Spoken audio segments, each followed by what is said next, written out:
Katika ripoti nyingine, makundi mbalimbali ya vijana nchini yametakiwa kuendelea kujilinda dhidi ya maambukizi ya virusi vya ukimwi, ikiwa ni pamoja na kuepuka vishawishi vya kujiingiza katika mahusiano ya kimapenzi na mwenza zaidi ya mmoja. Taarifa ya Abutwalib Makame inafafanua zaidi.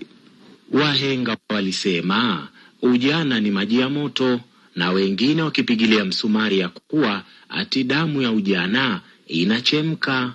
Lakini kwa mujibu wa utafiti wa kitaifa kuhusu maambukizi ya virusi vya ukimwi Tanzania HIV Health Survey ya mwaka 2022 inalitaja kundi hili kuhusika katika maambukizi mapya kwa 60%, huku wao wakijinasibu kujua ugonjwa huu kinaga ubaga. Ugonjwa wa ukimwi kwanza ni ugonjwa hatari na ni ugonjwa tishio. Ugonjwa huo ulikuwa ni unaua kwa kasi kubwa, lakini kwa sasa hivi teknolojia imekuwa kuna vidonge watu wanapewa. Yaani hata mtu mwenyewe hawezi kujua kama huyu mtu ana ugonjwa fulani. Mimi nakumbuka nilipima 2018. Toka hapo tena sijapima tena. Kisha yanabainishwa yanayowaweka hatarini vijana. Kwa hiyo ili tu aweze kutumia simu yenye gharama kubwa kama ya kwangu, itambidi yeye akajirahisishe kwa mtu mwenye pesa ili apate pesa za kupata simu kama yangu.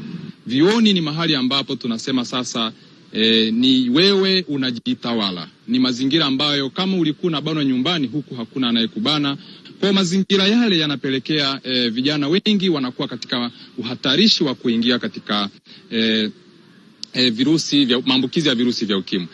Tahadhari kuhusu kuepukana na jinamizi hilo inatolewa.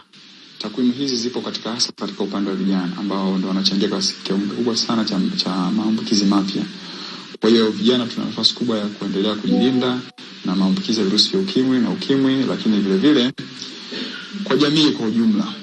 Kwa maana kwamba kila mtu sasa hivi anakuwa kwenye hatari ya kupata maambukizi ya virusi vya ukimwi kama hatachukua tahadhari. Siku ya ukimwi duniani huadhimishwa Disemba 1 kila mwaka, ikiwa na lengo la kutoa elimu ya kukabiliana na ugonjwa huo, huku kauli mbiu ya mwaka huu ikisema kushinda vikwazo na kubadili mwelekeo wa mapambano dhidi ya ukimwi. Abutwalib Makame, TBC.